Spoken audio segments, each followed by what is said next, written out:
Parents' Welfare Act. In my experience with over 28,000 cases, usually if the incapacitated elderly has pension, the children will squabble for care and custody to be appointed as representative payee. If no pension, the children will more often than not abandon their parents.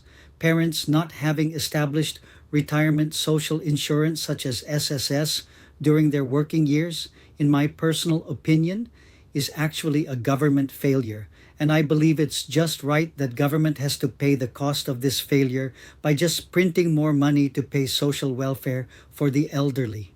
In my experience appointing representative payees for incapacitated elderlies, I discovered that we have unreliable home for the aged industry elderly home in Philippines.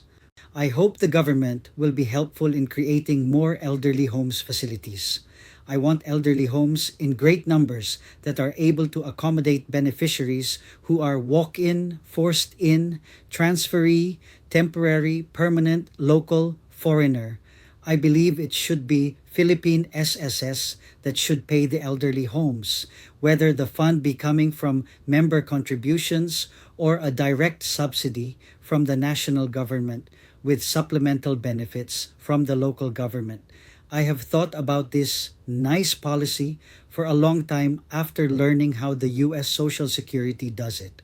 I am a solid advocate of this policy direction of state-guaranteed full welfare benefits for all Filipino elderly and disabled citizens who are already incapable of performing any kind of substantially gainful activity. In USA, their elderly are well cared because of US Social Security.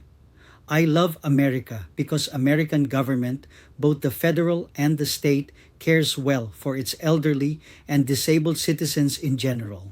US pensioners are financially secure. They receive their benefits whether they reside in USA or in a foreign country. In Philippines, we have many US pensioners here.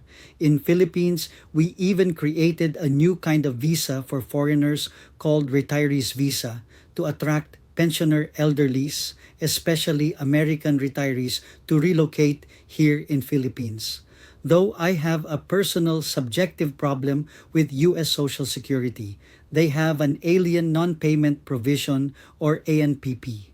Some Filipino dependents and survivors cannot be paid benefits if they have not met the exemptions such as they should be citizens of USA or any other ANPP exempt nation or have resided in USA for at least 5 years. We Filipinos can be fully exempt from the ANPP if our